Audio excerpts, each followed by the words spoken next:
Well, hello everyone. Welcome to my channel, Maniacal S10 Shopping Garage. My name's Mike. How ends with an E. I am the creator of this channel.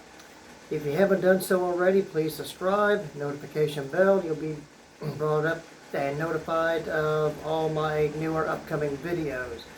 115 plus at this time. Now tonight, being a muggy night, short video, I'm figuring.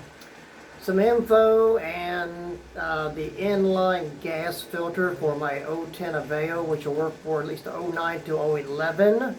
And some other vehicles just need to check and see if you want to do it. But there's no serviceable fuel filter on these particular vehicles, as I've left some information on the prior video to this one. Now, please like and subscribe. I appreciate it. This is the OEM fuel line, with original equipment manufacturer. And the way this would fit on, this end goes to the fuel rail or fuel log. This end goes to the main line to the pump from the tank. The pump is not in the tank. Or excuse me, I'm sorry, the pump is in the tank. It's an internal pump. And I spliced it into this section. All this stuff I've taken off. And the fuel filter, swap meets, flea markets, you can get these, and probably at the auto stores. I don't know if they have the reducer ends on them or not, but at the swap meets they do. And you just need to get it to fit. Because once you cut this line, take out the whole 4-inch section, this is how it goes. And with the metal end of the filter goes down, because right here is the arrow showing you the fuel flow. There it is.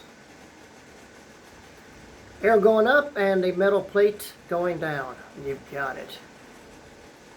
Now I cannot find flea market, stores, swap meets, small enough clamps to clamp this small line fuel pressure tight to this filter.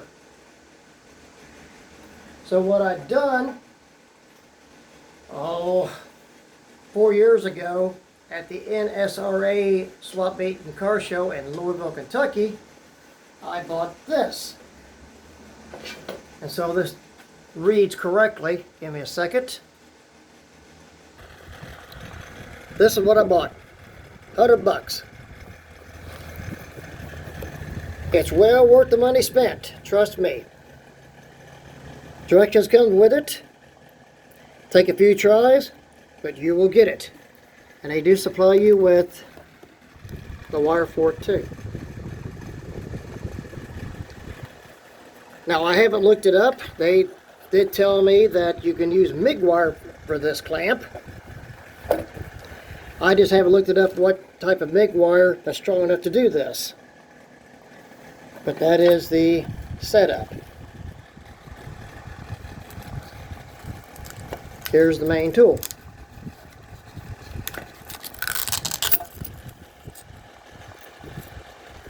And information, more of it. One time, first time use, paid for itself for me. Fantastic. And there's videos for it, and trial and error, test and tune, and you can get it.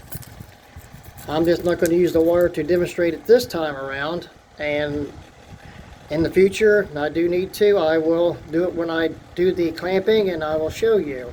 But it's very simple. I will tell you here a little bit of this. There's a notch for the loop of it. It goes around what you're working on. Then loops over, under, it loops over the short one. It's a tension pin or roll pin, and so is that one. And loops around this on each side And as you tighten it with this T-handle, whoops, if I hold on to it, you get your tension. Test it on something before you actually do use it, so you see how tight you can go without breaking the wire, because it will break with enough tension. So there's that. Get this back in there together. Yeah, you can make any size clamp that you want. You might be limited on space, so you got to do a little bit of figuring on this. And pull this out for you and look at it here.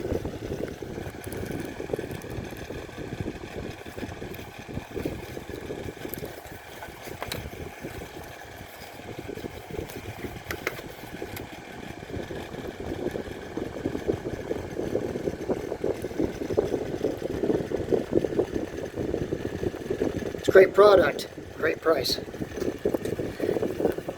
while I'm thinking of it,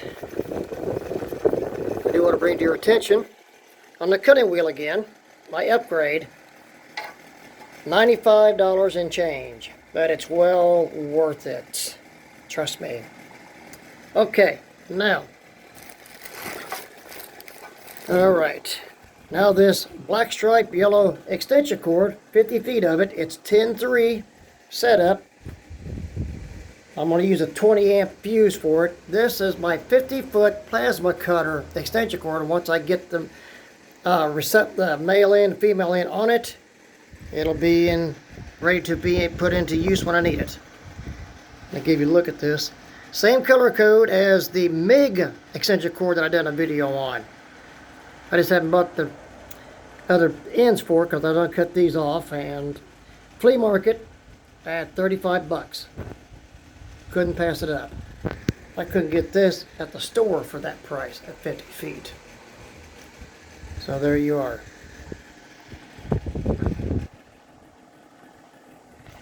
Okay, now we're going to go outside to the car and show you this from another video, that prior video I've done on the clamping on it. So bear with me. Please excuse the background noise or front noise. We're out in my driveway and traffic, which you don't see now, but it is going by. So here we are.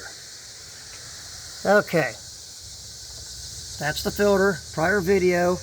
And since you can't use that grip tight tool down in there, you have to do it with the line off the car. This is the junkyard one I bought. And since they are disposable, non-usable clamps, or clip, should I say, I devised my own. And it does work. Now the one down in there that let's see the connection right there. If I don't block everything in my fat hand here, there's the other connection with that one-time use disposable clip. Yeah, it's a bit tough, so once you figure on that, you need to go to junkyard because I can't find these in the stores, auto stores, swap meets, and I haven't gone to the dealership to see if I can get these, if they're even available. Being it's an older car and disposable, probably not available, but I will check and get back with you at that. But worst comes to worst, and everything is cold, see what you can do with a small zip tie, some rubber hose to get some slack in there so you can get with a pair of cutters. When you pop the old clip off, which I got a few from the junkyard, make my own clamp or clip. It's actually a C-clip, and they are fragile. They're a bear to get into. This one here was not. That one there, you have to break to get it out because they're breakable. Okay, let's go back in and I'll dig that other clip out. I find it and we'll take a look at it. All right, back in the shop. This is why they're disposable one-time use clip. See your white connection right there? How thin that is? It don't take no amount of pressure, hardly, to break that. I like to set up on top, finagle a little bit, patience. You can get these out without breaking them and reuse them, but the ones down at the bottom, you can do it, which I've tried. It's a bear, so I I'll get some spares off the other cars on the top. I use them at the bottom because they're universal on the lines. For the gas line up front, you can swap them out. But that's the called a C-clip. So there you are. It takes a small screwdriver, get into it at this end to push back, but see the locking area right there, or sequence to it? Yeah, it's a bit of a bear. Or just get it at this end with a small standard screwdriver, twist, snap, pull it out, replace it. So there you have it. So give me just a second. So thanks everyone for tuning in my channel, and everyone that's been following me, and new subscribers, thank you so much for your support. I truly appreciate it. I'm working on getting more subscribers. I'm at 75 or 76. I'd like to get up in the thousands. I hope it does reach that to my videos I have up. And the Aveo is at just over 150,000 miles on the clock. OEM clutch and rear shoes still. I was going to see if I get in a flywheel turn, but I found out one-time use disposable. So I got to replace it all. And in time, I'll rebuild her and she'll last me the rest of my life. And I'm going on 62. So I take care of my vehicles, they take care of me. I drive them as I need to. Drive them the way they're supposed to be. So on that note, y'all be safe, stay healthy, and tune in next time. Thanks a lot, everyone. Have a great evening. Thanks a lot, everyone. Again, bye.